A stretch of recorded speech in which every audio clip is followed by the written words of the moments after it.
옛날, 아주 먼 옛날에 깊은 산골짜기 굽이굽이 돌아가면 맑은 물이 흐르고 사방이 병풍처럼 산으로 둘러싸인 평화로운 마을이 하나 있었습니다.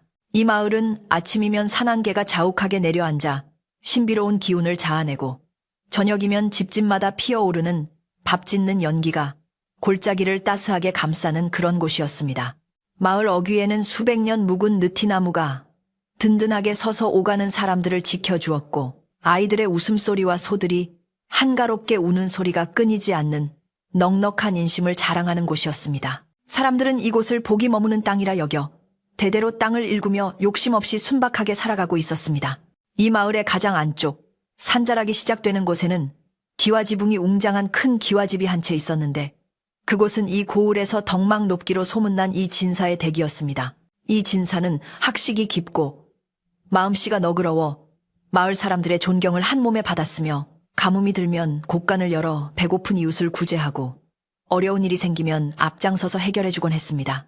진사댁의 앞마당은 언제나 정갈하게 쓸려 있었고 뒤뜰 장독대에는 윤기 흐르는 항아리들이 줄지어 서 있어 그 집안의 살림 규모와 정성을 짐작하게 했습니다. 집안 곳곳에는 사람의 온기가 배어 있어 차가운 겨울바람도 비켜갈 듯한 훈훈함이 감돌았습니다. 이 진사댁에는 눈에 넣어도 아프지 않을 막내딸이 하나 있었는데 그녀의 이름은 연화라 불리며 마을 사람들에게는 그저 아기씨로 통했습니다. 연화 아기씨는 봄날에 피어나는 진달래꽃처럼 곱고 화사한 얼굴을 가졌을 뿐만 아니라 그 마음씨는 가을 하늘처럼 맑고 깊어 집안의 자랑거리였습니다. 그녀는 부모님께 효성이 지극한 것은 물론이고 집안에서 부리는 하인들이나 지나가던 거린에게도 함부로 대하는 법이 없이 늘 따뜻한 말 한마디와 따스한 밥 한 끼를 챙겨주는 고운 심성을 지니고 있었습니다. 그녀의 손길이 닿는 곳마다 꽃이 피어날 듯 그녀는 집안의 보배와도 같은 존재였습니다. 어느 비가 추적추적 내리는 초여름날 연화 아기씨는 여느 때와 다름없이 저녁 준비를 돕기 위해 부엌으로 들어섰습니다. 구수한 된장찌개 냄새와 밥 익어가는 냄새가 부엌을 가득 채우고 있었고 아궁이 속 장작불은 타닥타닥 소리를 내며 붉게 타오르고 있었습니다. 아기씨가 부직갱이로 아궁이 불을 조절하고 있을 때 부엌 한 구석 물이 빠져나가는 수채 구멍 근처 어두운 그늘에서 무언가 꿈틀거리는 것이 그녀의 눈에 들어왔습니다. 호기심에 가까이 다가가 보니 그것은 온몸에 우둘투둘한 돌기가 돋아나 있는 큼지막한 두꺼비 한 마리였습니다. 보통의 규수라면 징그러운 생김새에 놀라 비명을 지르거나 당장 하인을 불러 내쫓으라 했을 테지만 연화 아기씨는 그러지 않았습니다. 두꺼비는 비를 피해 들어온 듯 축축하게 젖은 채로 웅크리고 있었고 그 모습이 어딘가 모르게 처량하고 배가 고파 보였습니다. 두꺼비의 툭 튀어나온 눈망울이 마치 사람처럼 그녀를 빤히 올려다보고 있었는데 그 눈빛 속에는 말 못할 사연이라도 담긴 듯 깊고 그윽한 기운이 서려 있었습니다. 아기씨는 두꺼비를 향해 빙그레 웃으며 부드러운 목소리로 말을 건넸습니다. 너도 배가 고파서 이곳에 들어왔느냐? 비가 와서 갈 곳이 없는 모양이구나. 연화 아기씨는 곧장 솥뚜껑을 열어 갓 지은 하얀 쌀밥을 한 주걱 듬뿍 퍼서 식기 전에 깨진 밥가지 조각에 담았습니다. 그리고는 김이 모락모락 나는 밥 위에 맛있는 나물 반찬과 생선살을 조금 떼어 얹어 두꺼비 앞에 조심스럽게 놓아주었습니다. 자, 많이 먹거라. 춥고 배고플 텐데 이걸 먹고 기운을 차려야지.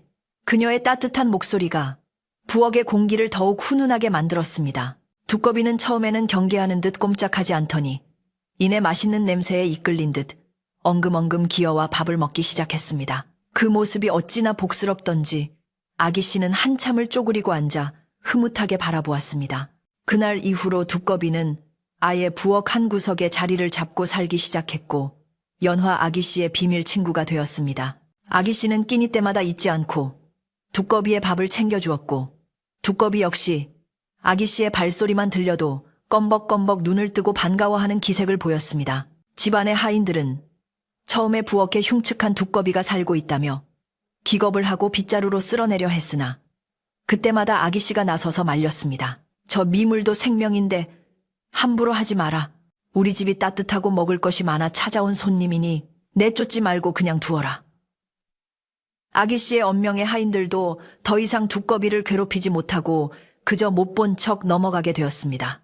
시간은 흘러 계절이 바뀌고 여름의 무더위가 지나가고 서늘한 가을바람이 불어오기 시작했습니다. 신기하게도 두꺼비는 날이 갈수록 그 몸집이 불어나더니 어느새 강아지만한 크기로 자라나 있었습니다.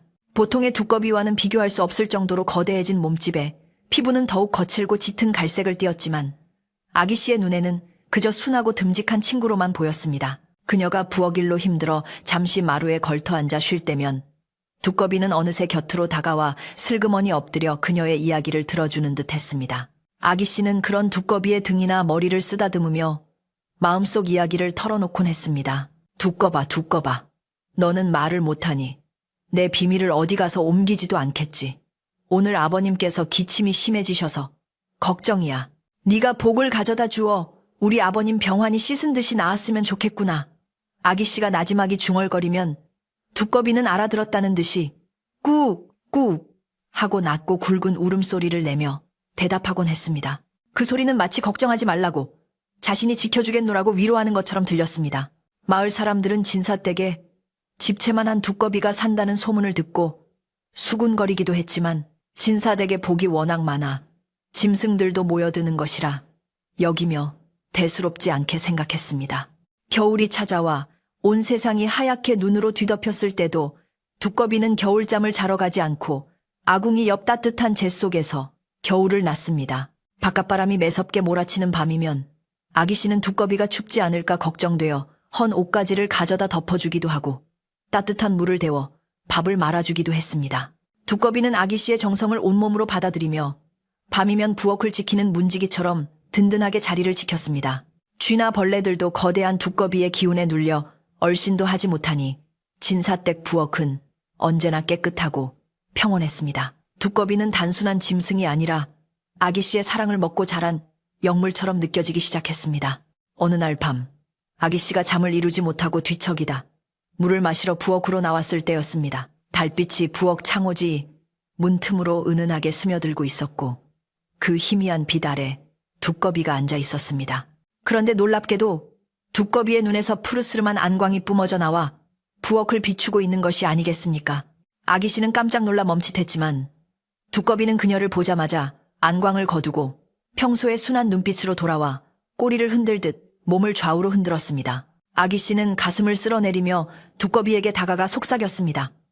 너는 정말 보통 두꺼비가 아니구나. 하늘이 나에게 보내준 친구인가 보다.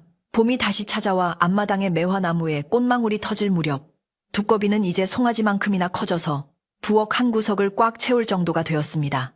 하인들은 이제 두꺼비가 무서워 부엌에 들어가는 것조차 꺼리게 되었지만 아기 씨만은 여전히 두꺼비를 챙겼습니다.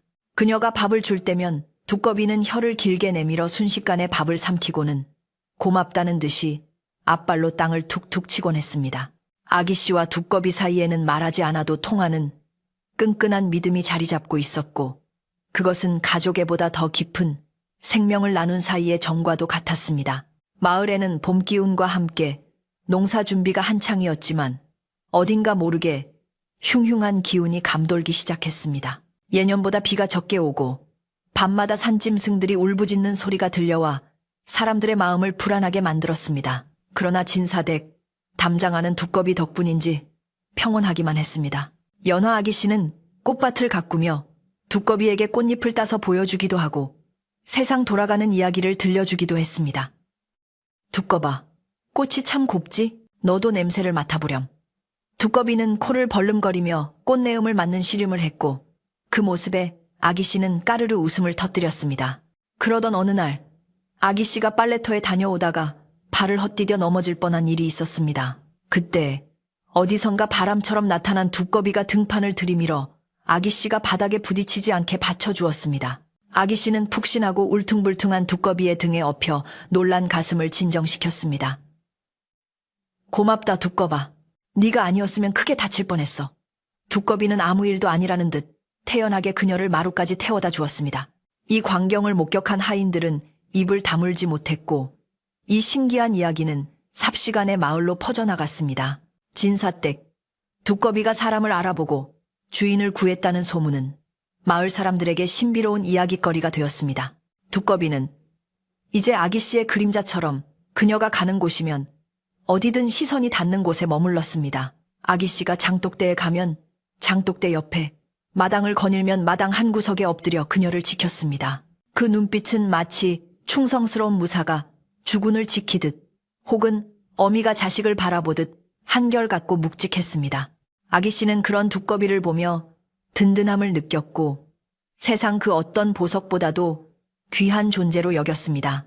그녀는 종종 두꺼비의 거친 등을 쓰다듬으며 말했습니다. 우리는 전생에 어떤 인연이었을까? 아마도 아주 깊은 사이였을 거야.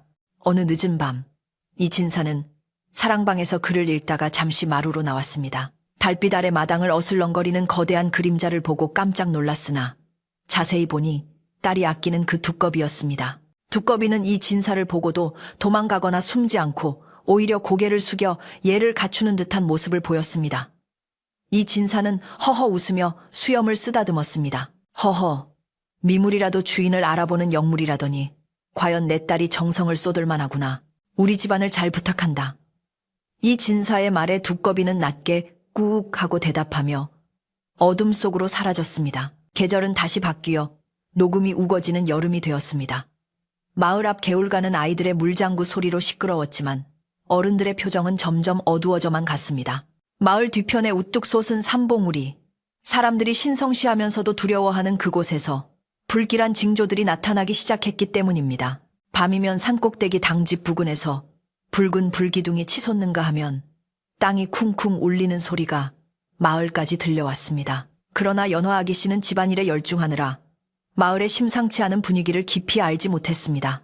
그녀의 곁에는 언제나 듬직한 두꺼비가 있었기에 세상의 험한 일들이 그녀를 비켜갈 것이라 믿었기 때문입니다. 아기 씨는 무더운 날씨에 지친 두꺼비를 위해 시원한 우물물을 길어와 등목을 해주기도 했습니다. 바가지로 차가운 물을 끼얹어주면 두꺼비는 시원하다는 듯 눈을 지그시 감고 내 다리를 쭉 뻗었습니다. 어때? 시원하지? 우리 두꺼비. 더위 먹지 말고 건강해야 해. 아기 씨의 손길은 부드러웠고 두꺼비의 거친 피부에 닿는 물방울들은 햇살을 받아 영롱하게 빛났습니다. 그 평화로운 오후의 한때는 마치 폭풍전야의 고요함처럼 아름답고도 아련하게 흘러갔습니다. 해가 뉘엿뉘엿 넘어가고 땅거미가 질 무렵 아기 씨는 부엌에서 저녁상을 차려 안방으로 날랐습니다. 식사를 마친 후 설거지를 하러 다시 부엌으로 왔을 때 두꺼비는 평소처럼 아궁이 옆이 아니라 부엌 문 앞을 가로막고 앉아 산 쪽을 바라보고 있었습니다. 아기 씨가 두꺼봐, 왜 거기 있니? 비키렴 하고 말해도 두꺼비는 꼼짝도 하지 않고 산을 노려보며 낮은 그르렁 소리를 냈습니다. 그 소리는 마치 다가올 위협을 경계하는 맹수의 울음소리와도 같았습니다. 아기 씨는 처음 보는 두꺼비의 태도에 덜컥 겁이 났지만 이내 두꺼비의 등을 토닥이며 달래주었습니다. 무슨 일이 있는 게냐? 저 산에 무서운 것이라도 있는 거야? 아기 씨의 물음에 두꺼비는 천천히 고개를 돌려 그녀를 바라보았습니다. 그 눈빛은 전보다 훨씬 깊고 슬퍼 보였으며 말로는 표현할 수 없는 절박함이 담겨 있었습니다. 아기 씨는 영문을 몰라 고개를 갸웃거렸지만 두꺼비가 자신을 지키려 한다는 것만은 본능적으로 느낄 수 있었습니다. 그녀는 두꺼비 옆에 쪼그리고 앉아 함께 어두워지는 산을 바라보았습니다. 산새는 검고 웅장했으며 그 위로 뜬 달은 유난히 붉고 기묘한 빛을 띠고 있었습니다. 밤이 깊어지자 마을의 개들이 일제히 짖어대기 시작했습니다. 평소의 짖음과는 달리 공포에 질린 듯한 비명에 가까운 소리였습니다. 진사댁 하인들도 불안해하며 문단속을 철저히 했고 이 진사도 잠자리에 들지 못하고 마루를 서성였습니다. 오직 연화 아기 씨만이 두꺼비의 곁에서 묘한 안도감을 느끼며 밤을 맞이했습니다. 두꺼비는 밤새도록 눈을 부릅뜨고 아기 씨의 방문 앞을 지켰습니다. 그 거대한 등덩이는 마치 작은 산처럼 굳건하여 어떤 악귀도 감히 넘보지 못할 것 같은 위엄을 뿜어내고 있었습니다. 다음날 아침, 마을은 발칵 뒤집혔습니다. 마을 이장과 어르신들이 심각한 표정으로 마을 회관에 모여들었고 여기저기서 수군거리는 소리가 들려왔습니다. 드디어 그날이 온 거야. 50년 만에 다시 깨어난 개지. 이번에는 누구 집 딸이 제물로 바쳐질지 모른다네. 사람들의 얼굴에는 공포가 서려 있었고 아기네들은 영문도 모른 채 어른들의 치마자락을 붙잡고 울먹였습니다. 평화롭던 마을에 검은 그림자가 드리워지기 시작했고 그 그림자는 서서히 진사댁을 향해 다가오고 있었습니다. 하지만 아직 연화 아기 씨는 자신의 운명을 알지 못한 채 부엌에서 두꺼비에게 줄 아침밥을 정성스레 담고 있었습니다. 두꺼비는 밥을 앞에 두고도 먹지 않고 그저 아기 씨의 얼굴만 뚫어지게 바라보았습니다. 왜 안 먹니? 입맛이 없어? 아기 씨가 걱정스레 물었지만 두꺼비는 긴 한숨을 내쉬듯 푸 하고 콧김을 내뿜을 뿐이었습니다. 그것은 단순한 동물이 아니라 앞날을 내다보는 영물로서 다가올 슬픈 운명을 미리 감지하고 주인을 걱정하는 마음이었을 것입니다. 그렇게 진사댁의 평화로운 아침은 폭풍처럼 몰아칠 사건을 예고하며 불안하게 흘러가고 있었습니다. 옛적의 상과들이 고요하던 때에 평화롭던 마을에 느닷없이 검은 그림자가 들이우기 시작했습니다. 그 시작은 마을 입구에 서 있던 수백 년 묵은 당산나무가 이유 없이 시름시름 앓으면서부터였습니다. 한여름에도 푸른 잎을 자랑하던 나무가 하루아침에 누렇게 말라 비틀어지더니 잎이 우수수 떨어져 마치 앙상한 뼈대만 남은 것처럼 변해버렸습니다. 마을 사람들은 이를 예사롭지 않은 징조라 여겨 불안에 떨었고 밤이 되면 아이들의 바깥 출입을 금하고 대문을 걸어 잠그기에 바빴습니다. 바람결에는 비릿하고 매캐한 냄새가 실려왔는데 그것은 짐승의 썩은 내 같기도 하고 오래된 무덤의 흙냄새 같기도 하여 사람들의 숨통을 조여왔습니다. 불길한 징조는 나무에서 그치지 않고 마을 곳곳으로 퍼져나갔습니다. 맑은 물이 콸콸 솟아나던 마을, 공동우물이 갑자기 흙탕물로 변해 붉은 핏빛을 띠었고 집집마다 기르던 닭들이 알을 낳지 않고 횃대에서 떨어져 죽는 일이 빈번해졌습니다. 소들은 여물을 먹지 않고 뒷산을 향해 슬프게 울부짖었으며 개들은 보이지 않는 허공을 향해 맹렬하게 지저대다가 꼬리를 말고 구석으로 숨어버리기 일쑤였습니다. 마을 노인들은 지팡이를 짚고 마을 회관에 모여 수군거리기 시작했습니다. 올 것이 오고야 말았어. 50년 전 그 끔찍했던 일이 다시 벌어지려는 게야. 노인들의 입을 통해 흘러나온 이야기는 마을 사람들을 공포의 도가니로 몰아넣기에 충분했습니다. 마을 뒷산 깊은 곳, 사람의 발길이 닿지 않는 험준한 골짜기에는 오래된 폐사지가 하나 있는데 그곳에는 천년 묵은 진의 정령이 살고 있다는 전설이었습니다. 그 요괴는 평소에는 땅속 깊은 곳에서 잠을 자지만 50년마다 한 번씩 깨어나 마을의 처녀를 제물로 삼아야 다시 잠든다는 끔찍한 이야기였습니다. 만약 제물을 바치지 않으면 마을 전체에 역병이 돌고 홍수가 나서 사람 씨가 마를 것이라는 저주는 단순한 옛날 이야기가 아니라 마을의 역사이자 잊고 싶은 악몽이었습니다. 소문은 발없는 말이 되어 삽시간에 온 마을을 휘감았고 사람들의 얼굴에는 웃음기가 사라지고 근심만이 가득 찼습니다. 그러던 어느 날 밤 마을 이장의 꿈에 소름 끼치는 형상이 나타났습니다. 붉은 눈을 가진 거대한 괴물이 나타나 사흘 안으로 맑은 기운을 가진 처녀를 당집으로 보내라. 그렇지 않으면 이 마을을 쑥대밭으로 만들겠다. 라고 호통을 쳤다는 것입니다. 이장이 식은땀을 흘리며 깨어났을 때 마을 회관 앞마당에는 짐승의 피로 쓴 듯한 기괴한 부적이 떨어져 있었고 그 옆에는 불에 그슬린 까마귀 시체가 놓여 있어 꿈이 단순한 꿈이 아님을 증명하고 있었습니다. 마을 사람들은 공포에 질려 마을 회관으로 모여들었습니다. 살기 위해서는 누군가를 희생시켜야 한다는 잔인한 현실 앞에서 모두가 고개를 숙이고 침묵했습니다. 누구도 자신의 딸을 사지로 내몰고 싶지 않았지만 마을 전체가 몰살당할 위기 앞에서는 어쩔 도리가 없었습니다. 결국 마을 원로들은 제비를 뽑아 제물을 정하기로 결정했습니다. 16에서 18 사이의 딸을 둔 집안은 모두 제비 뽑기에 참여해야 했습니다. 그 결정이 내려진 순간 마을 곳곳에서는 어머니들의 통곡 소리가 터져나왔고 아버지들은 비통한 표정으로 하늘만 쳐다보며 한숨을 내쉬었습니다. 제비 뽑기를 하는 날 아침 하늘은 잔뜩 흐려 있었고 눅눅한 바람이 불어와 사람들의 옷자락을 펄럭이게 했습니다. 마을 광장에는 무거운 정적이 감돌았고 사람들은 죄인처럼 고개를 숙인 채 차례를 기다렸습니다. 이 진사 역시 마을의 일원으로서 피할 수 없는 운명 앞에 섰습니다. 그는 덕망 높은 선비로서 마을의 어려움을 외면할 수 없었기에 떨리는 손을 옷소매 속에 감추고 의연한 척 제비뽑기 통 앞으로 나아갔습니다. 하늘이시여 부디 굽어 살피소서. 속으로 간절히 빌며 대나무 통 속에 손을 넣었습니다. 진사의 손끝에 닿은 대나무 막대기 하나가 유난히 차갑게 느껴졌습니다. 그는 망설이다가 그 막대기를 집어들었고 천천히 눈앞으로 가져왔습니다. 막대기 끝에는 붉은 점이 선명하게 찍혀 있었습니다. 그것은 바로 제물로 선택되었음을 알리는 죽음의 표식이었습니다. 순간 광장에는 아 하는 탄식과 함께 정적이 흘렀습니다.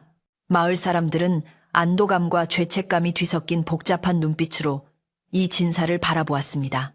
평소 마을을 위해 누구보다 헌신했던 이 진사의 딸이 제물이 되어야 한다는 사실에 사람들은 말을 잇지 못하고 눈시울을 붉혔습니다. 이 진사는 하늘이 무너지는 듯한 충격을 받았으나 선비의 채통을 지키기 위해 비틀거리는 다리를 겨우 지탱하며 서 있었습니다. 그러나 그의 얼굴은 백지장처럼 하얗게 질려 있었고 잡고 있는 막대기는 부들부들 떨리고 있었습니다. 집으로 돌아가는 그의 발걸음은 천근만근 무거웠습니다. 대문을 들어서는 그의 표정을 본 부인은 단번에 무슨 일이 일어났는지 알아채고 그 자리에서 혼절하고 말았습니다. 집안은 순식간에 초상집 분위기로 변했고 하인들은 마당에 주저앉아 땅을 치며 울부짖었습니다. 아이고, 우리 아기씨를 어쩌면 좋아. 하늘도 무심하시지. 그러나 정작 당사자인 연화 아기씨는 놀랍도록 담담했습니다. 그녀는 부모님이 슬퍼하는 모습을 보며 오히려 그들을 위로했습니다. 아버님, 어머님, 너무 슬퍼하지 마세요. 마을 사람들의 목숨이 달린 일입니다. 제가 희생하여 마을이 평안해지고 부모님의 명예를 지킬 수 있다면 저는 기꺼이 가겠습니다. 효심 깊은 그녀의 말에 이 진사 내외는 가슴이 찢어지는 듯한 고통을 느꼈습니다. 곱게 키운 딸을 흉측한 요괴의 먹이로 내줘야 한다는 사실은 부모로서 감당하기 힘든 형벌과도 같았습니다. 이 소식이 전해지자 마을의 한 노승이 지팡이를 짚고 진사댁을 찾아왔습니다. 그는 평소에도 영험하기로 소문난 스님이었는데 진사댁의 기운을 살피더니 혀를 끌끌 찼습니다. 집안의 석이 상서로운 기운과 가득한데 어찌하여 이런 흉사가 겹친단 말인가. 허나 피할 수 없는 운명이라면 맞서야 하는 법. 너무 절망하지 마십시오. 하늘은 스스로 돕는 자를 돕고 덕을 쌓은 집안은 반드시 보이지 않는 손길이 지켜주는 법입니다. 노승은 알 수 없는 말을 남기고는 부엌 쪽을 한참 동안 응시하다가 고개를 끄덕이며 돌아갔습니다. 아기씨가 제물로 정해진 후 진사댁의 부엌에도 무거운 침묵이 흘렀습니다. 연화 아기씨는 퉁퉁 부은 눈으로 부엌에 들어와 평소처럼 밥을 지었습니다. 그녀는 눈물을 훔치며 밥 한 덩이를 퍼서 두꺼비 앞에 놓아주었습니다. 두꺼봐, 이제 내가 주는 밥도 며칠 남지 않았구나. 내가 없어도 밥 굶지 말고 다른 사람이 오더라도 놀라지 말고 잘 지내야 한다. 아기씨의 목소리는 물기를 머금어 떨리고 있었습니다. 평소라면 밥을 보자마자 먹어치웠을 두꺼비가 그날은 밥그릇은 쳐다보지도 않고 아기씨의 얼굴만 뚫어져라 바라보았습니다. 두꺼비의 눈빛은 예전과 달랐습니다. 그저 순박하고 멍한 눈이 아니라 마치 사람의 마음을 꿰뚫어 보는 듯한 깊고 강렬한 빛이 서려 있었습니다. 두꺼비는 아기씨가 부엌일을 하는 내내 그녀의 동선을 따라 고개를 움직이며 단 한순간도 그녀에게서 시선을 떼지 않았습니다. 하인들이 저 짐승도 주인이 떠나는 걸 아나봐. 밥도 안 먹고 저러고 있네. 하며 혀를 찼지만 두꺼비의 속마음은 아무도 알 수 없었습니다. 두꺼비는 때때로 굵은 목을 부풀리며 낮은 소리로 그르르 울었는데 그것은 슬픔의 표현인지 분노의 표현인지 분간하기 어려웠습니다. 제삿날이 다가올수록 마을의 분위기는 더욱 음산해졌습니다. 밤이면 산에서 내려오는 바람 소리가 귀신이 우는 소리처럼 들렸고 하늘에는 불길한 붉은 달이 떠올라 사람들을 불안하게 만들었습니다. 진사댁에서는 연화 아기씨가 입고 갈 하얀 소복을 짓느라 밤새 등불이 꺼지지 않았습니다. 바느질하는 어머니의 손은 눈물로 젖어 자꾸만 멈췄고 아기씨는 묵묵히 옆에서 실을 정리하며 어머니를 다독였습니다. 그 애처로운 모습을 지켜보는 두꺼비는 부엌 문턱에 턱을 괴고 엎드려 밤새도록 잠들지 않았습니다. 마을 사람들은 미안한 마음에 진사댁 대문 앞에 몰래 쌀자루나 귀한 약재를 놓고 가기도 했지만 자식을 사지로 보내는 부모의 마음을 달래기에는 역부족이었습니다. 이 진사는 서재에 틀어박혀 곡기를 끊고 식음을 전폐했고 부인은 마당의 신령님께 딸을 살려달라고 비는 것 외에는 할 수 있는 것이 없었습니다.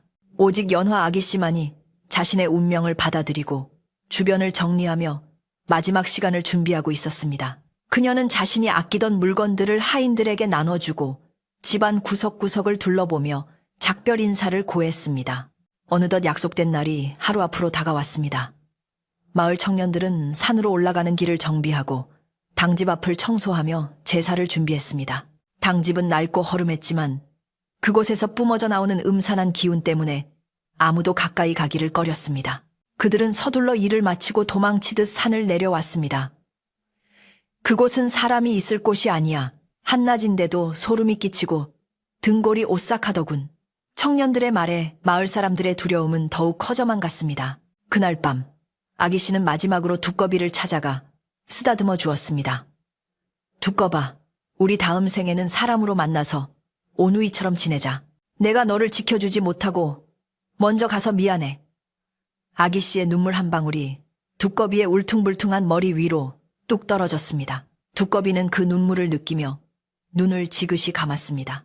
그리고 아기 씨가 방으로 들어간 후에도 오랫동안 그 자리를 떠나지 않고 산 쪽을 향해 앉아 깊은 호흡을 가다듬었습니다. 두꺼비의 몸이 미세하게 부풀어 올랐다 가라앉기를 반복하며 마치 큰 싸움을 앞둔 전사가 기를 모으는 듯한 형상을 하고 있었습니다. 이제 날이 밝으면 연화 아기 씨는 꽃가마를 타고 다시는 돌아올 수 없는 길을 떠나야 합니다. 마을 전체가 숨죽인 가운데 진사댁의 밤은 너무나도 길고 고통스럽게 흘러갔습니다. 부엉이 우는 소리가 처량하게 들려오고 바람에 흔들리는 풍경 소리마저 구슬프게 울리는 밤이었습니다. 아무도 잠들지 못하는 그 밤, 오직 두꺼비만이 어둠 속에서 푸른 안광을 번뜩이며 무언가를 결심한 듯 굳게 입을 다물고 있었습니다. 다가올 운명의 시간은 야속하게도 점점 가까워지고 있었습니다. 마침내 운명의 날이 밝았습니다. 동쪽 하늘이 붉게 물들기 시작했지만 그 빛은 희망찬 아침의 기운이 아니라 마치 핏빛처럼 불길하고 처연하게 느껴졌습니다. 마을 전체가 무거운 침묵에 잠겨 있었고 닭 울음소리조차 들리지 않는 기이한 정막만이 감돌았습니다. 진사댁의 대문은 활짝 열려 있었지만 드나드는 사람들의 발걸음 소리는 들리지 않았고 간간이 터져나오는 하인들의 흐느낌 소리만이 담장을 넘어 흘러나왔습니다. 하늘은 잔뜩 찌푸려 회색빛 구름이 낮게 깔려 있었고 바람은 습기를 머금어 살에 닿는 느낌이 끈적하고 불쾌했습니다. 이날은 바로 50년 만에 마을의 안녕을 위해 처녀를 제물로 바치는 슬프고도 무서운 제삿날이었습니다. 연화 아기 씨는 새벽같이 일어나 목욕 재개하고 어머니가 밤새 눈물로 지어주신 하얀 소복으로 갈아입었습니다. 머리를 단정하게 빗어 넘기고 옥비녀를 꽂은 그녀의 모습은 이승의 사람이라기보다는 하늘에서 내려온 선녀처럼 고귀하고 아름다워 보는 이들의 가슴을 더욱 아프게 했습니다. 그녀는 부모님이 계신 안방으로 가서 마지막 큰절을 올렸습니다. 아버님, 어머님, 부디 만수무강하십시오. 소녀는 가서 마을의 애군을 막고 집안의 평화를 빌겠습니다. 그녀의 목소리는 떨리지 않았으나 바닥에 엎드린 어깨는 가늘게 흔들리고 있었습니다. 이 진사는 차마 딸의 얼굴을 보지 못하고 돌아앉아 어깨를 들썩이며 오열했고 부인은 딸을 끌어안고 놓지 못한 채 혼절하기를 반복했습니다. 마당에는 아기 씨를 태우고 갈 가마가 준비되어 있었습니다. 보통 때라면 화려하게 장식되었을 가마였지만 오늘만큼은 장식 하나 없는 검소한 나무 가마였고 그 위에는 하얀 천이 덮여 있어 마치 상여를 연상케 했습니다. 마을 청년들이 가마꾼으로 나섰는데 그들의 얼굴에도 비장함과 두려움이 교차하고 있었습니다. 마을 사람들은 하나둘씩 진사댁 마당으로 모여들었습니다. 그들은 죄책감에 고개를 들지 못하고 아기 씨가 나올 때마다 옷소매로 눈물을 훔쳤습니다. 누구 하나 선뜻 나서서 가지 마라라고 말할 수 없는 잔인한 현실 앞에서 마을 전체가 거대한 슬픔의 늪에 빠져 허우적거리는 듯 했습니다. 아기 씨가 가마에 오르기 전 습관처럼 부엌 쪽을 바라보았습니다. 마지막으로 두꺼비에게 작별 인사를 하고 싶었기 때문입니다. 하지만 이상하게도 늘 아기 씨를 기다리던 두꺼비의 모습이 보이지 않았습니다. 부엌 문은 열려 있었고 밥그릇은 비어 있었지만 그 거대한 몸집의 두꺼비는 어디로 갔는지 흔적조차 없었습니다. 두꺼봐, 어디 갔니? 마지막 인사도 못하고 가는구나. 아기 씨는 섭섭한 마음이 들었지만 짐승도 불길한 기운을 느끼고 도망갔으려니 생각하며 애써 마음을 다잡았습니다. 그녀는 하인에게 두꺼비가 돌아오면 밥을 잘 챙겨주거라 라는 당부를 남기고 무거운 발걸음으로 가마에 올랐습니다. 가마꾼들이 어이 가세 하며 낮은 소리로 신호를 주고받자 가마가 서서히 움직이기 시작했습니다. 그 뒤를 따라 마을 사람들이 긴 행렬을 이루며 뒤따랐습니다. 풍악소리 하나 없이 오직 사람들의 발소리와 거친 숨소리, 그리고 간간이 들려오는 통곡 소리만이 장내 행렬처럼 이어졌습니다.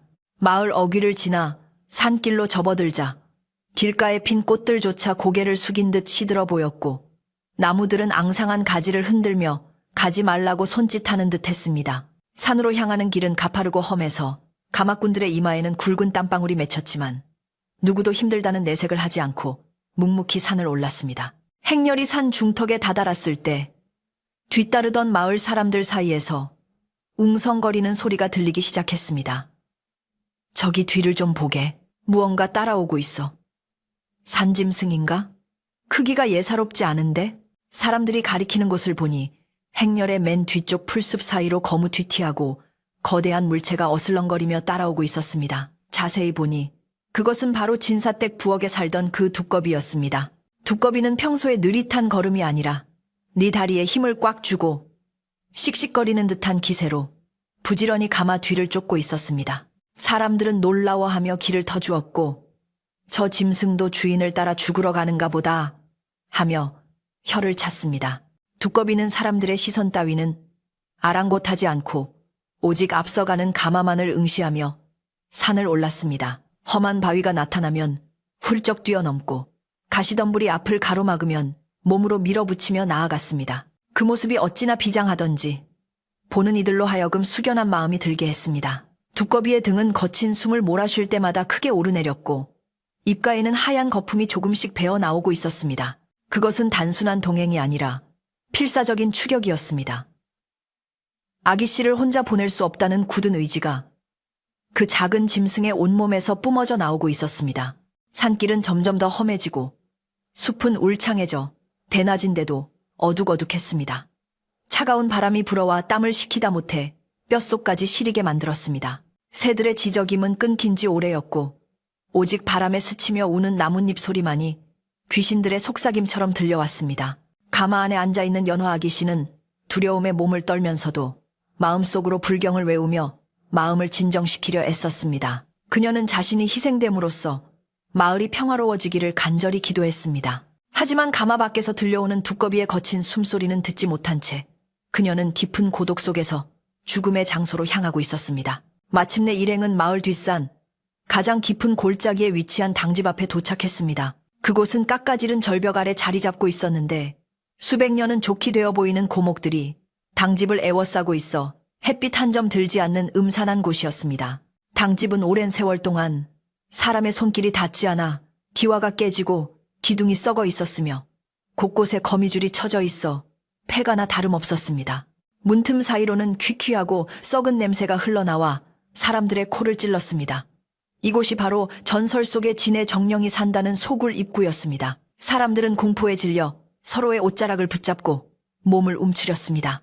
마을 제관이 떨리는 손으로 제사상을 차리기 시작했습니다. 가져온 떡과 과일, 돼지머리를 상 위에 올리고 향을 피웠지만 그 연기는 하늘로 올라가지 않고 바닥으로 깔리며 음산한 분위기를 더했습니다. 제관은 축문을 읽으려 했으나 목소리가 나오지 않아 헛기침만 몇 번 하더니 서둘러 절을 올리고 물러났습니다. 이제 아기씨를 당집 안으로 들여보내야 할 시간이었습니다. 가마문이 열리고 연화 아기씨가 하얀 소복 차림으로 내려오자 주변의 공기가 일순간 차갑게 얼어붙는 듯 했습니다. 그녀의 얼굴은 창백했지만 눈빛만은 맑고 또렷했습니다. 아기씨는 마을 사람들을 향해 마지막으로 고개를 숙여 인사했습니다. 모두 안녕히 돌아가십시오. 부디 마을이 무탈하기를 빕니다. 사람들은 차마 그녀의 눈을 마주치지 못하고 고개를 돌리며 흐느꼈습니다. 몇몇 안악들은 아가, 미안하다, 정말 미안하다라고 외치며 주저앉았습니다. 마을 이장이 눈물을 머금고 사람들을 재촉했습니다. 해가 지기 전에 내려가야 하네. 어서 서두르게. 사람들은 죄인을 두고 도망치는 심정으로 서둘러 하산 준비를 했습니다. 그들은 뒤를 돌아보면 안 된다는 금기 때문에 앞만 보고 빠르게 산길을 내려가기 시작했습니다. 사람들이 모두 떠나고 당집 마당에는 정막만이 남았습니다. 연화 아기씨는 당집 마루에 홀로 앉아 무릎을 꿇고 눈을 감았습니다. 주위는 칠흑 같은 어둠에 휩싸이기 시작했고 산짐승들의 울음소리마저 끊겨 세상에 오직 그녀 혼자만 남겨진 것 같았습니다. 공포가 엄습해왔지만 그녀는 입술을 깨물며 버텼습니다. 그때였습니다.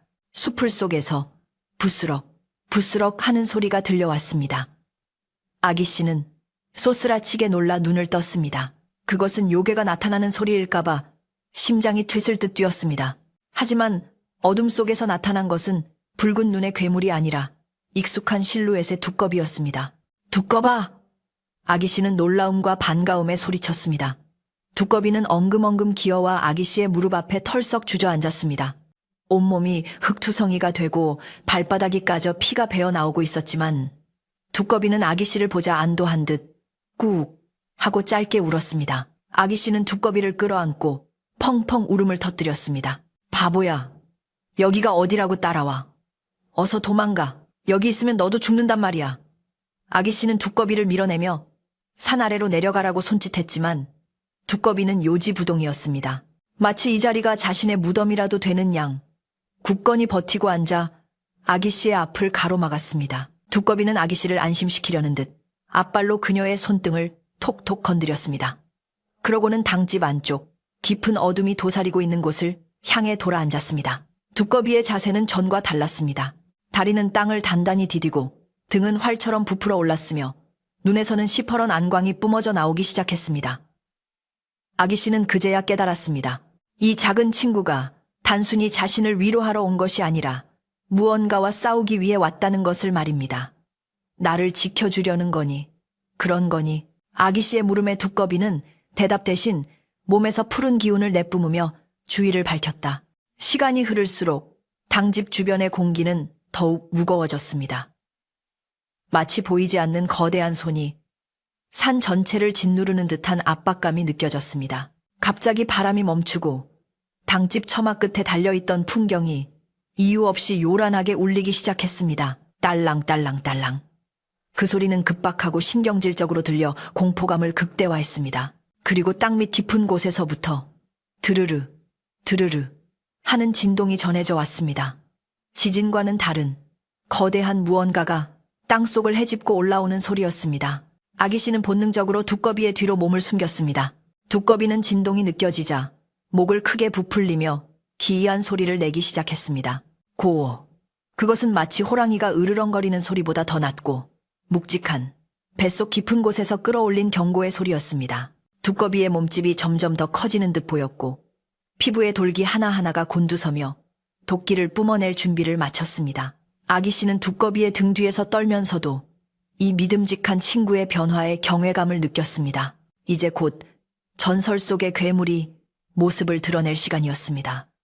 주변의 숲이 술렁거리고 나뭇가지들이 비명을 지르며 꺾여나가는 소리가 들려왔습니다. 갑자기 당집 앞마당의 흙바닥이 갈라지며 매캐한 연기가 솟아올랐습니다. 썩은 달걀 냄새와 유황 냄새가 섞인 듯한 지독한 악취가 코를 찔러 아기 씨는 헛구역질을 하며 코를 막았습니다. 연기 속에서 두 개의 붉은 불빛이 번뜩였습니다. 그것은 등불이 아니라 집채만 한 괴물의 눈이었습니다. 어둠 속에서 서서히 형체를 드러내는 그것은 상상조차 할 수 없을 만큼 거대한 지네였습니다. 수천 개의 다리가 꿈틀거릴 때마다 바위가 부서지는 소리가 났고 검은 갑옷을 입은 듯한 몸체는 달빛을 받아 번들거렸습니다. 진의 정령이 50년의 잠에서 깨어난 것입니다. 진해는 먹잇감을 발견했다는 듯 붉은 혀를 날름거리며 괴성을 질렀습니다. 키에! 그 소리에 당집의 기와장이 우수수 떨어지고 고막이 찢어질 듯 아팠습니다. 진해는 아기 씨를 향해 맹렬한 속도로 돌진해 왔습니다. 아기 씨가 비명을 지르며 눈을 질끈 감는 순간 두꺼비가 하늘 높이 뛰어 올랐습니다. 꾸액! 두꺼비는 진해의 앞길을 막아서며 입에서 강력한 도간개를 내뿜었습니다. 푸른 도간개와 붉은 요기가 공중에서 충돌하며 쾅하는 폭발음이 산골짜기를 뒤흔들었습니다. 진해는 예상치 못한 반격에 잠시 주춤하며 뒤로 물러났습니다. 하찮은 미물이라 여겼던 두꺼비가 강력한 도끼를 품고 있음을 알아챈 것입니다. 진해는 몸을 켈리틀어 머리를 높이 쳐들고 위협적으로 동리를 드러냈습니다. 그 크기는 마치 큰 소나무가 서 있는 듯 거대했고 입에서 떨어지는 침은 바위를 녹일 듯 치익 소리를 냈습니다. 두꺼비 역시 물러서지 않았습니다. 배를 한껏 부풀려 몸집을 최대한 키우고 네 다리로 땅을 굳게 버티며 진해를 노려보았습니다. 두 영물의 기싸움으로 인해 주변의 풀들은 순식간에 말라 비틀어졌고 공기는 팽팽하게 당겨진 활시위처럼 긴장감으로 가득 찼습니다. 연화 아기씨는 공포에 질려 기절할 것 같았지만 두꺼비가 자신을 위해 목숨을 걸고 있다는 사실에 정신을 잃을 수 없었습니다. 그녀는 떨리는 손을 모으고 간절히 기도했습니다. 신령님, 제발 우리 두꺼비를 지켜주세요. 저 착한 아이가 다치지 않게 해주세요. 그녀의 눈물은 볼을 타고 흘러내려 바닥을 적셨습니다. 그러나 싸움은 이제 막 시작되었을 뿐이었습니다. 진해는 다시 한번 괴성을 지르며 수많은 다리를 움직여 두꺼비를 포위하듯 옥죄어 오기 시작했습니다. 두꺼비는 민첩하게 몸을 돌려 진해의 공격을 피하면서 기회를 엿보듯 낮은 자세를 취했습니다. 밤하늘에는 먹구름이 몰려와 달빛마저 가려버렸고 산꼭대기는 칠흑 같은 어둠 속에 잠겼습니다. 오직 진해의 붉은 눈빛과 두꺼비의 푸른 안광만이 어둠 속에서 어지럽게 춤을 추고 있었습니다. 산 아래 마을 사람들은 산에서 들려오는 천둥 같은 소리와 번쩍이는 빛을 보며 두려움에 떨고 있었습니다. 그들은 그것이 요괴가 재물을 잡아먹으며 내는 소리라고 생각하며 문을 걸어 잠갔지만 사실 그곳에서는 한 소녀를 지키기 위한 작고 못생긴 영웅의 처절한 사투가 벌어지고 있었습니다. 두꺼비는 진해의 꼬리가 채찍처럼 날아오자 펄쩍 뛰어올라 진해의 등 위에 올라탔습니다. 그리고는 등판의 돌기에서 하얀 도객을 뿜어내며 진해의 갑각을 공격했습니다. 진해는 고통스러운 듯 몸부림치며 흙바닥을 뒹굴었고 주변의 나무들이 그 충격으로 뿌리째 뽑혀 나갔습니다. 하지만 진해의 힘은 압도적이었습니다. 진해는 몸을 비틀어 두꺼비를 떨쳐내고 날카로운 독리로 두꺼비의 옆구리를 스치고 지나갔습니다. 두꺼비의 몸에서 붉은 피가 튀었지만 두꺼비는 비명 한 번 지르지 않고 다시 자세를 바로잡았습니다. 아기씨는 그 모습을 보며 입을 틀어막고 소리 없는 비명을 질렀습니다. 이제 싸움은 절정으로 치닫고 있었습니다. 진해는 더욱 사나워져 독을 뿜어대기 시작했고 두꺼비 역시 마지막 힘을 짜내어 맞섰습니다. 당진 마당은 두 괴수의 싸움터가 되어 엉망진창이 되었고 밤은 점점 더 깊어만 갔습니다. 과연 두꺼비는 이 거대하고 흉악한 요괴를 상대로 아기씨를 지켜낼 수 있을까요? 산골짜기를 울리는 굉음은 멈출 줄 모르고 계속되었습니다. 천지를 뒤흔드는 굉음과 함께 붉은 불길과 푸른 도끼가 뒤엉켜 밤하늘을 수놓았습니다. 당진 마당은 이미 아수라장이 되어 수백 년 묵은 고목들이 뿌리째 뽑혀 나뒹굴고 바위들이 가루가 되어 흩날리고 있었습니다. 연화 아기씨는 두 괴수가 뿜어내는 지독한 도끼와 열기를 견디지 못하고 정신을 잃고 쓰러졌지만 신기하게도 두꺼비가 뿜어낸 맑고 차가운 기운이 그녀의 몸을 얇은 막처럼 감싸고 있어 직접적인 해를 입지는 않았습니다. 그녀는 꿈결 같은 상태에서 어렴풋이 밖에서 들려오는 천둥 같은 소리를 들으며 두꺼비가 자신을 위해 목숨을 건 사투를 벌이고 있음을 본능적으로 느끼고 눈물을 흘리고 있었습니다. 진해 정령은 자신의 영역을 침범하고 먹잇감을 가로막은 작은 미물에게 분노하여 더욱 날뛰었습니다. 수십 개의 다리로 땅을 파헤치며 맹렬하게 돌진했고 입에서는 시뻘건 화염을 토해내어 두꺼비를 태워버리려 했습니다. 그러나 두꺼비는 둔해 보이는 겉모습과는 달리 놀라울 정도로 날렵하게 몸을 피했습니다. 화염이 닿는 곳마다 풀과 나무가 순식간에 검은 재로 변해버렸지만 두꺼비는 그 사이를 뚫고 들어가 진해의 부드러운 배 쪽을 향해 강력한 도객을 발사했습니다. 치익 하는 소리와 함께 진해의 살이 타들어가자 진해는 고통에 몸부림치며 꼬리로 당집 기둥을 후려쳤고 낡은 당집은 그 충격을 이기지 못하고 와르르 무너져 내렸습니다. 무너진 당집의 잔해 속에서도 두 영물의 싸움은 멈추지 않았습니다. 두꺼비는 진해의 꼬리에 맞아 한쪽 뒷다리를 다쳤는지 절룩거렸지만 물러설 기색은 전혀 없었습니다. 오히려 고통을 참아내며 눈빛을 더욱 번뜩였고 온몸에 돌기를 곤두세워 최후의 일격을 준비하는 듯했습니다. 진해 역시 쉽게 물러서지 않았습니다. 천년을 살아온 요괴답게 교활하게 움직이며 두꺼비의 빈틈을 노렸습니다. 진해는 몸을 둥글게 말아 두꺼비를 포위한 뒤 순식간에 조여들며 압박하기 시작했습니다. 두꺼비의 뼈가 으스러지는 듯한 소리가 났지만 두꺼비는 배를 한껏 부풀려 그 압력을 버텨냈습니다. 밤은 깊어 새벽으로 치닫고 있었고 싸움은 더욱 처절해졌습니다. 두꺼비는 자신이 힘으로 진해를 이길 수 없음을 직감한 듯 했습니다. 덩치나 힘에서 밀리는 두꺼비가 선택할 수 있는 유일한 방법은 자신의 목숨을 담보로 한 동귀어진의 전략뿐이었습니다. 두꺼비는 진해가 입을 크게 벌리고 독리를 드러내며 달려들 때 피하지 않고 오히려 그 입속으로 뛰어들 기세를 취했습니다. 진해는 어리석은 짐승이라 비웃으며 두꺼비를 단숨에 삼키려 들었고 그 순간 두꺼비는 자신의 몸에 있는 모든 독을 한꺼번에 뿜어냈습니다. 쾅! 하는 소리와 함께 거대한 폭발이 일어난 듯 산 전체가 울렁거렸습니다. 두꺼비의 강력한 냉독이 진해의 뜨거운 열독과 충돌하며 엄청난 충격파를 만들어낸 것입니다. 진해는 비명을 지를 새도 없이 몸이 마비되는 것을 느꼈습니다. 두꺼비의 독은 뼛속까지 파고드는 차가움을 지니고 있어 불을 뿜던 진해의 심장을 순식간에 얼어붙게 만들었습니다. 진해는 고통 속에서 미친 듯이 몸을 비틀며 허공을 향해 마지막 발악을 했지만 이미 독기운이 전신으로 퍼져나가고 있었습니다. 두꺼비 역시 진해의 독리에 깊이 찔려 치명상을 입은 채 바닥으로 떨어졌습니다. 새벽 안개가 자욱하게 깔릴 무렵 산꼭대기의 소라는 거짓말처럼 잦아들었습니다. 붉게 타오르던 불빛도 산을 울리던 괴성도 모두 사라지고 오직 차가운 바람소리만이 폐허가 된 당집 마당을 맴돌았습니다.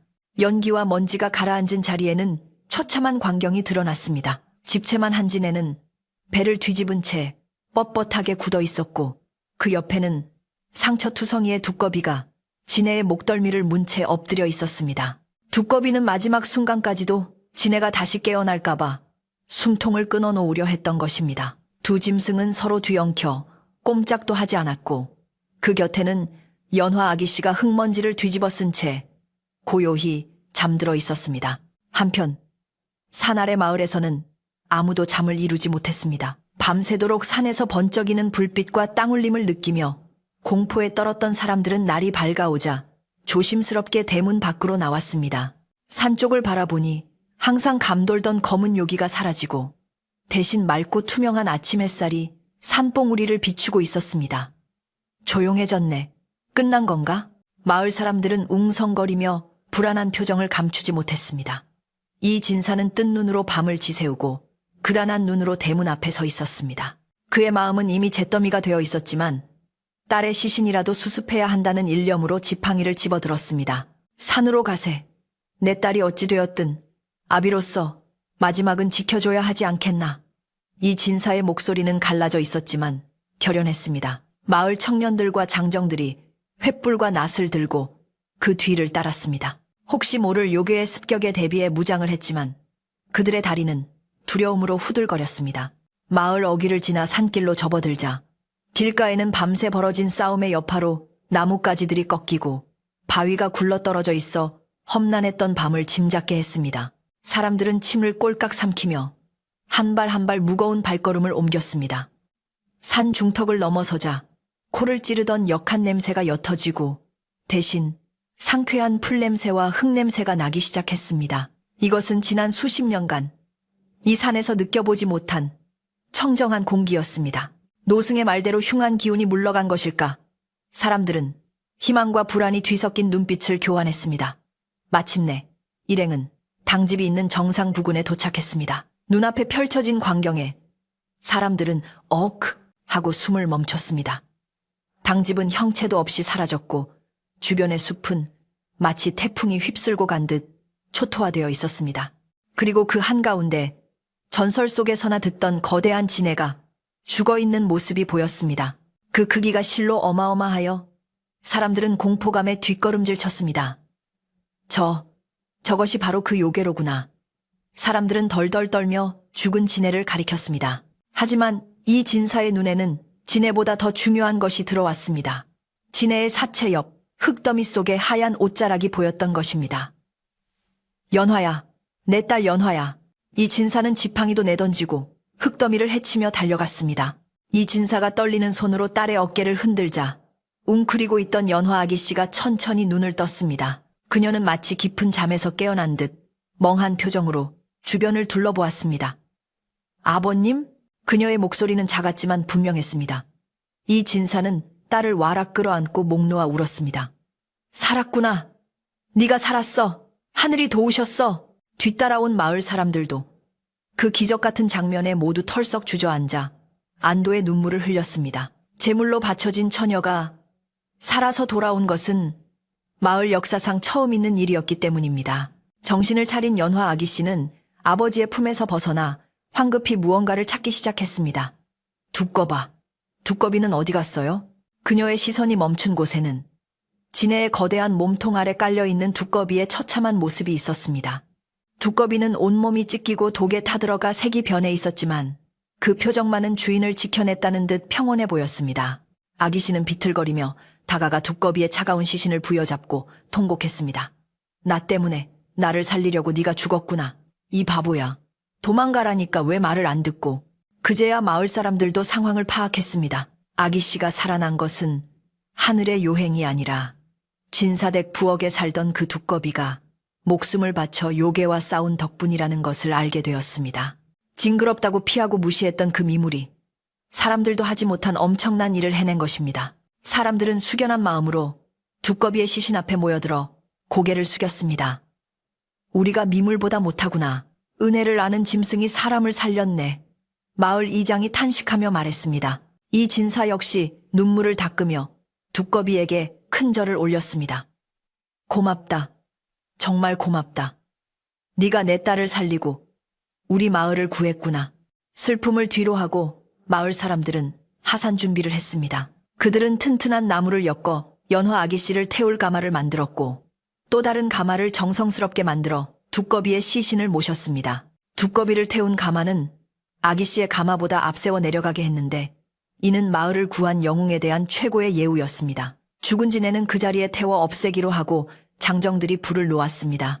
시꺼먼 연기와 함께 요괴의 시체가 타오르자 마을을 짓누르던 오랜 저주도 함께 연기가 되어 하늘로 흩어지는 듯 했습니다. 하산하는 길, 아침 햇살은 그 어느 때보다 찬란하게 빛났습니다.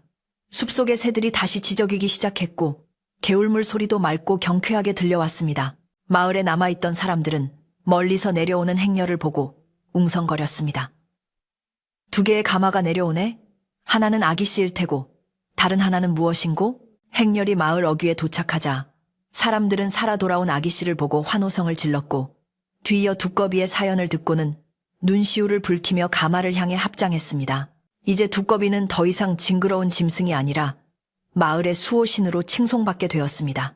진사댁 마당에 도착했을 때 혼절했던 부인도 깨어나 딸을 끌어안고 기쁨의 눈물을 흘렸습니다. 집안은 다시 활기를 되찾았지만 한편으로는 깊은 슬픔이 공존했습니다. 연화 아기씨는 두꺼비의 시신을 깨끗한 천으로 닦아주며 하염없이 눈물을 흘렸습니다. 내 평생 너의 은혜를 잊지 않을게. 다음 세상에서는 부디 좋은 곳에서 다시 만나자. 그녀의 진심 어린 기도는 마당에 모인 모든 이들의 가슴을 울렸습니다. 마을 사람들은 두꺼비의 장례를 사람의 장례 못지않게 성대하게 치러주기로 의견을 모았습니다.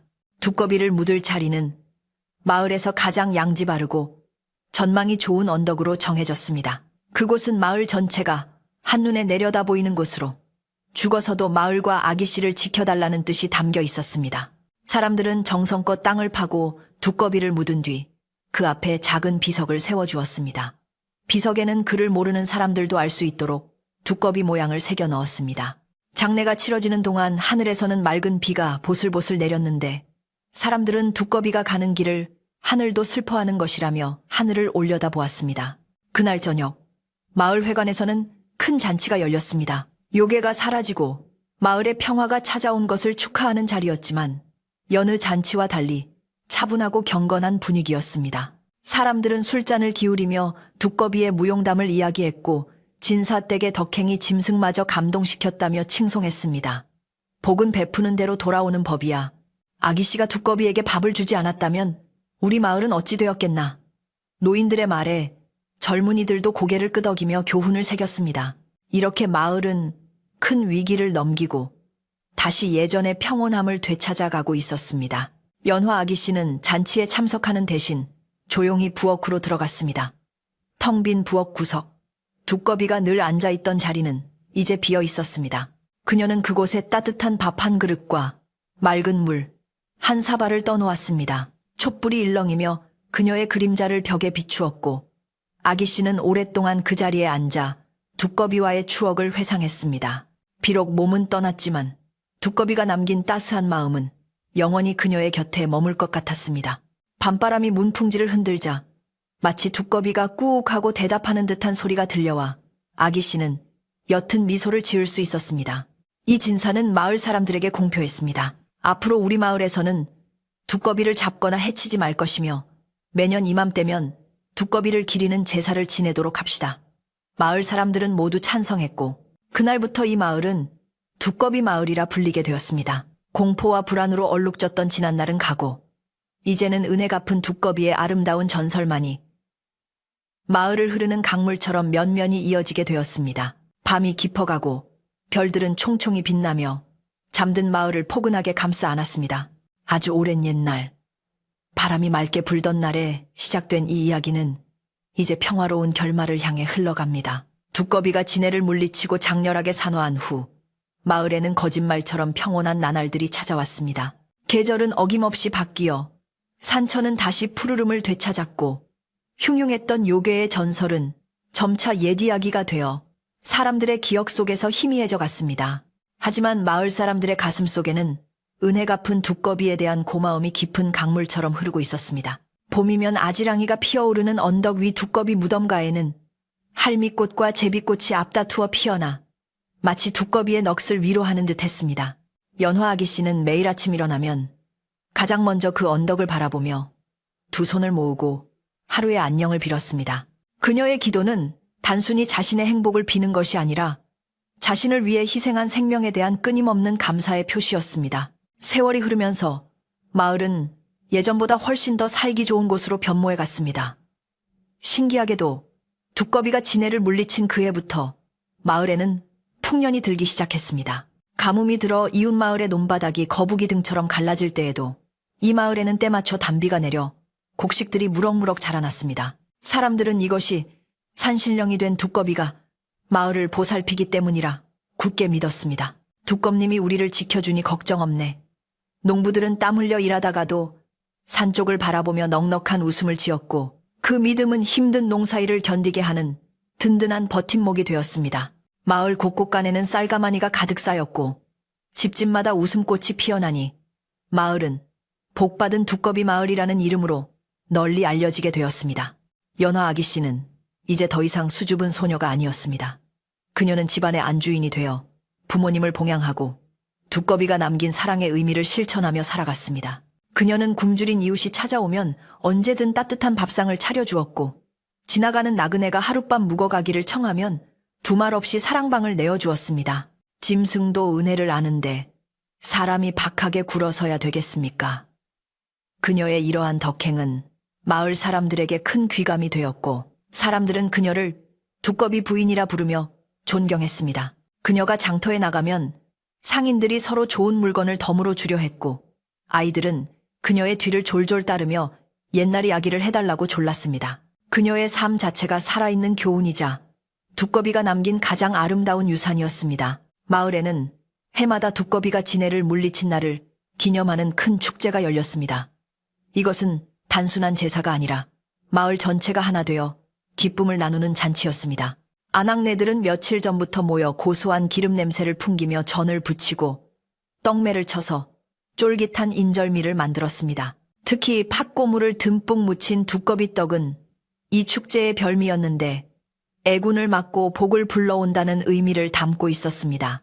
마을 회관 마당에는 멍석이 깔리고 남녀노소 할 것 없이 모여들어 음식을 나누어 먹었습니다. 자, 많이들 드시게. 올해도 두꺼님 덕분에 배부르게 먹는구먼. 이장이 건네는 막걸리 한 잔에 사람들의 얼굴에는 홍조가 돌았고 흥겨운 농악 소리가 밤늦도록 마을을 울렸습니다. 이 진사는 노년에도 건강을 유지하며 마을의 어른으로서 중심을 잡았습니다. 그는 서당을 열어 아이들에게 글을 가르쳤는데 천자문보다 먼저 가르치는 것이 바로 은혜와 신혜에 관한 덕목이었습니다. 비록 미물일지라도 진심으로 대하면 통하는 법이다. 겉모습만 보고 판단하지 말고 그 안에 담긴 마음을 보아야 한다. 이 진사의 가르침을 받은 아이들은 길가에 핀 작은 꽃 한 송이, 기어가는 개미 한 마리도 함부로 대하지 않는 심성 고운 아이들로 자라났습니다. 마을의 개들도 사람을 향해 짖지 않고 꼬리를 흔들며 따랐으니 마을 전체가 하나의 큰 가족처럼 화목하고 따뜻한 기운으로 가득 찼습니다. 외부에서 온 사람들은 이 마을에 들어서면 마음이 편안해지고 저절로 치유되는 느낌을 받는다고 입을 모았습니다. 세월은 유수와 같아 연화 아기 씨도 어느덧 머리에 서리가 내린 할머니가 되었습니다. 그녀는 자애로운 남편을 만나 가정을 꾸렸고 토끼 같은 자식들을 낳아 길렀습니다. 그녀는 손주들을 무릎에 앉히고 밤마다 두꺼비 이야기를 들려주는 것을 낙으로 삼았습니다. 따뜻한 아랫목에 옹기종기 모여 앉은 손주들은 할머니의 이야기에 눈을 반짝이며 귀를 기울였습니다. 그래서요? 두꺼비가 정말 집채만 해줬어요? 아이들이 물으면 할머니는 빙그레 웃으며 대답했습니다. 그럼 산보다 더 커 보였지. 그건 몸집이 커서가 아니라 그 마음이 하늘만큼 땅만큼 컸기 때문이란다. 아이들은 두꺼비 이야기를 들으며 용기와 희생, 그리고 사랑의 가치를 자연스럽게 배워나갔습니다. 어느 눈이 펑펑 내리는 겨울밤이었습니다. 온 세상이 하얗게 덮이고 마을은 고요한 정적에 잠겼습니다. 연화 할머니는 창호지 문을 열고 눈 내리는 마당을 바라보았습니다. 마당 한 구석, 옛날에 두꺼비가 웅크리고 앉아있던 그 자리에는 이제 소복하게 눈이 쌓여 있었습니다. 할머니는 따뜻한 찻잔을 손에 쥐고 나직이 혼잣말을 건넸습니다. 두꺼봐, 보고 있니? 우리 마을이 이렇게 평화롭단다. 네가 지켜준 덕분에 우리 모두 잘 살고 있어. 차가운 밤 공기 속에 퍼지는 찻잔의 온기처럼 할머니의 마음속에는 여전히 두꺼비가 살아 숨쉬고 있었습니다. 어디선가 꾹 하는 바람 소리가 들려오는 듯하여 할머니는 눈시울을 붉히며 미소 지었습니다. 마을 뒷산, 두꺼비 무덤이 있는 언덕에는 이제 아름드리 느티나무가 한 그루 자라나 있었습니다. 누가 심지 않았는데도 저절로 자라난 이 나무는 마치 두꺼비가 다시 태어난 듯 웅장하고 든든한 모습으로 마을을 내려다보고 있었습니다. 여름이면 시원한 그늘을 만들어 농부들의 땀을 식혀주고 가을이면 붉은 단풍으로 마을을 아름답게 수놓았습니다. 마을 사람들은 이 나무를 두꺼비 나무라 부르며 신성시했고 힘든 일이 있을 때마다 나무 아래 찾아와 하소연을 하곤 했습니다. 그러면 신기하게도 마음이 한결 가벼워지고 꼬였던 문제들이 술술 풀리곤 했습니다. 나무는 말없이 그 자리에 서서 수십 년 전 그날처럼 묵묵히 마을 사람들을 지켜주고 있었습니다. 진사댁의 낡은 부엌은 몇 번의 개축을 거쳐 깨끗하고 편리하게 바뀌었지만 아궁이 옆 한 구석에는 여전히 작은 빈 밥그릇 하나가 놓여 있었습니다. 이것은 집안의 가풍으로 굳어져 며느리에게서 며느리에게로 전해졌습니다. 이곳은 우리 집안을 지켜준 은인이 머물던 자리다. 항상 깨끗이 하고 밥을 할 때면 가장 먼저 한 주걱을 떠서 이곳에 놓아두거라. 새로 들어온 며느리들은 처음에는 의아해했지만 이야기를 듣고 나면 숙연해져 정성을 다해 그 전통을 따랐습니다.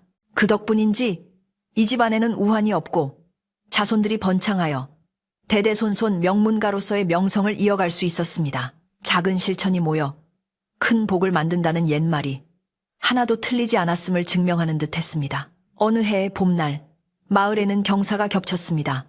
마을 출신 젊은이가 과거에 급제하여 금이 환향한 것입니다. 마을 사람들은 풍악을 울리며 잔치를 벌였고 급제한 젊은이는 가장 먼저 두꺼비 나무 아래로 가서 큰 절을 올렸습니다. 어릴 적 할머니 무릎에서 듣던 두꺼비 이야기 덕분에 올바른 마음가짐을 배울 수 있었습니다. 백성을 위한 좋은 관리가 되겠습니다. 그의 다짐은 마을 사람들에게 큰 감동을 주었고 두꺼비의 전설이 단순히 과거의 이야기가 아니라 현재와 미래를 살아가는 사람들에게 살아있는 정신이 되고 있음을 보여주었습니다. 연화 할머니는 지팡이를 짚고 그 모습을 지켜보며 흐뭇한 미소를 지었습니다. 자신의 삶이 헛되지 않았음을, 두꺼비의 희생이 헛되지 않았음을 확인하는 순간이었습니다. 이제 이야기는 끝을 맺으려 합니다. 무시무시했던 진해 정령의 기억은 완전히 사라지고 마을은 평화와 번영의 상징이 되었습니다. 사람들은 욕심내지 않고 서로 도우며 살아가고 자연을 거스르지 않고 순리대로 살아가는 법을 배웠습니다. 밤이 되면 집집마다 따스한 불빛이 새어나오고 담장 너머로 도란도란 이야기꽃을 피우는 소리가 정겹게 들려옵니다. 산짐승들도 마을을 해치지 않고 바람조차 부드럽게 불어와 잠든 아이들의 머리카락을 쓰다듬어 주는 곳. 이곳은 세상의 온갖 근심 걱정이 비켜가는 동화 속처럼 아름답고 평온한 마을이 되었습니다. 연화 할머니는 늦은 밤 잠자리에 들기 전 손녀의 이불을 고쳐 덮어주며 속삭입니다. 얘야, 착한 마음은 언젠가 반드시 복으로 돌아온단다. 눈에 보이지 않는다고 해서 없는 것이 아니야. 우리 곁에는 항상 우리를 지켜주는 고마운 존재들이 있단다. 손녀는 할머니의 따뜻한 손길을 느끼며 곤히 잠이 들고 할머니도 평온한 얼굴로 눈을 감습니다. 방 안 가득 은은한 향내가 감돌고 문풍지 너머로 들려오는 풀벌레 소리가 자장가처럼 귓가를 간지럽힙니다. 두꺼비가 지켜낸 이 평화로운 밤. 아무런 걱정 없이 깊은 잠에 빠져들어도 좋습니다. 어둠이 깊게 내려앉은 시각, 마을의 모든 불빛이 하나둘 꺼지고 오직 달빛만이 세상을 비추고 있습니다. 그 달빛 아래 두꺼비 나무가 바람에 살랑이며 나뭇잎끼리 부딪히는 소리를 냅니다. 사라락 사라락. 그 소리는 마치 모두 편안히 주무세요. 내가 지켜줄게요 라고 속삭이는 듯합니다. 당신도 오늘 하루 수고 많았습니다. 무거운 짐일랑 모두 내려놓고 연화 아기씨와 두꺼비가 사는 그 평화로운 마을 꿈을 꾸며 편안한 밤 보내시길 바랍니다.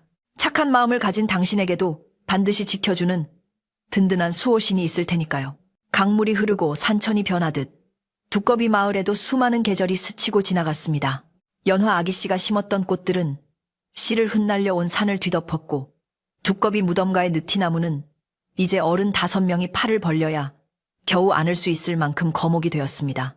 사람들은 늙어 흙으로 돌아가고 그 자손들이 태어나 다시 땅을 일구며 살았습니다. 세월의 흐름 속에서 지네를 물리친 두꺼비 이야기는 점차 전설이 되었고 어떤 이들에게는 그저 할머니가 들려주는 옛날 이야기로 또 어떤 이들에게는 마을을 지키는 신앙으로 자리 잡았습니다. 하지만 분명한 것은 그 마을에는 여전히 설명할 수 없는 따뜻하고 신비로운 기운이 감돌고 있다는 사실이었습니다. 어느 해 늦가을 한양에서 내려온 젊은 선비 하나가 이 마을을 지나게 되었습니다. 그의 이름은 김정자라 하였는데 성리학을 깊이 공부하여 이치에 맞지 않는 귀신 이야기나 미신을 몹시 배격하는 깐깐한 성격의 소유자였습니다. 그는 과거 시험에 낙방하고 마음을 달래려 유람을 하던 중 날이 저물어 우연히 두꺼비 마을에 들어서게 된 것입니다.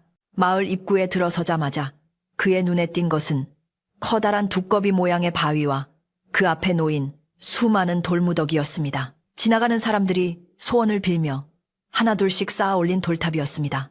선비는 그것을 보고 혀를 차며 중얼거렸습니다. 어리석은 백성들이 돌덩이에 절을 하고 복을 빌다니 이치에 맞지 않는 일이로다. 선비는 마을 주막에 짐을 풀고 저녁상을 받았습니다.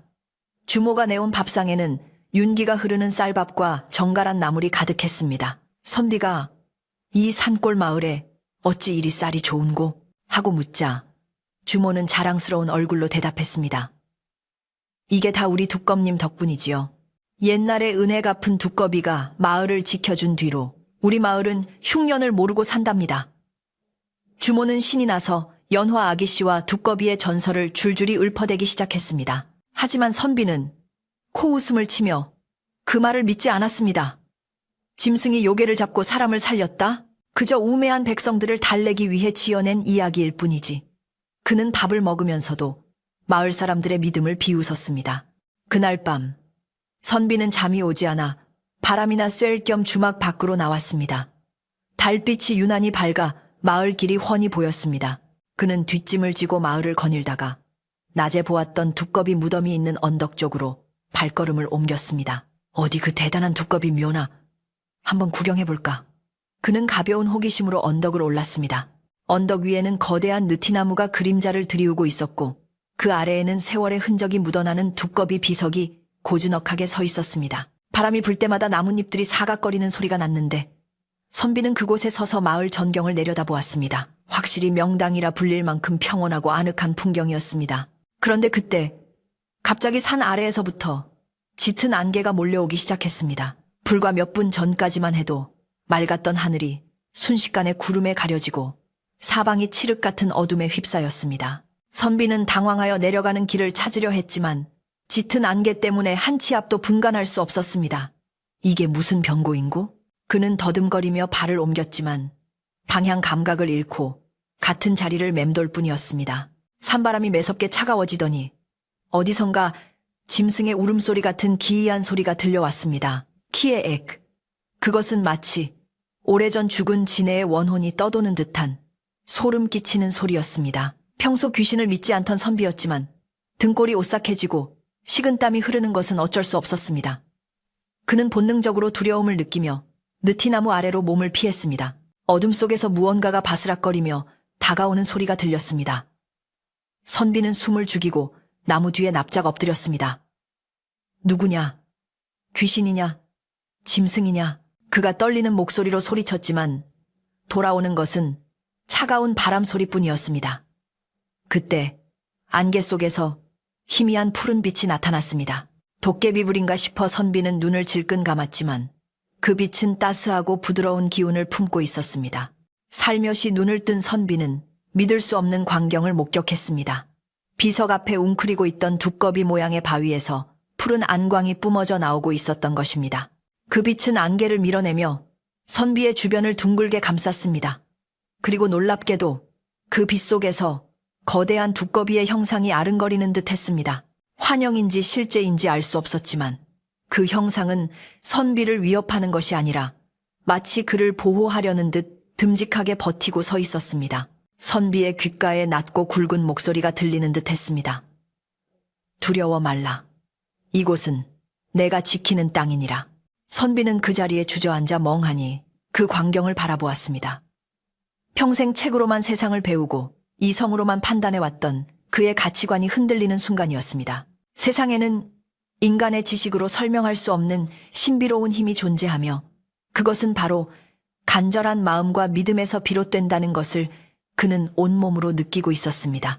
두꺼비 형상이 내뿜는 빛은 점점 더 밝아져 어둠을 완전히 몰아냈고 기괴한 울음소리도 더 이상 들리지 않았습니다. 선비는 어느새 공포가 사라지고 어머니 품에 안긴 듯한 포근함을 느끼며 자신도 모르게 스르르 잠이 들고 말았습니다. 다음 날 아침, 선비는 따스한 햇살을 받으며 눈을 떴습니다.